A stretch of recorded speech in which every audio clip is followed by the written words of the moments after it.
Pero saglit lang, alam ko marami sasabi sa inyo na hindi naman ako expert sa mga ganyan, wala naman akong alam dyan, hindi naman ako video editor, hindi naman ako copywriter, hindi naman ako marunong mag-drawing, or hindi naman marunong mag-code, hindi naman marunong mag-social media management. Easy, ikaw may middleman eh.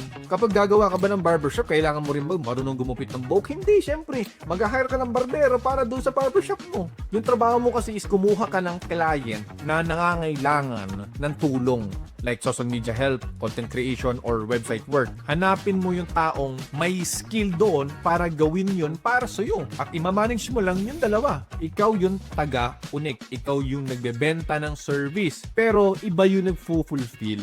Sobrang daming businesses dyan, lalo na sa abroad, na gustong ma-outsource ang mga trabaho. Pero wala talaga silang kilala kung kanino nila i-outsource. At ikaw na yung papasok sa gitna. Kung ikaw yung unang kumonek sa kanila ng tamang offer at ng tamang services, ikaw yung babayaran nila at ipapagawa mo na lang to sa empleyado mo. Kung may empleyado ka, may client ka, ikaw yung tulay sa bawat project, ikaw ang mag-set up, ikaw yung kikita. Katulad ng student ko na si Kachel, senior high school STEM student lang siya.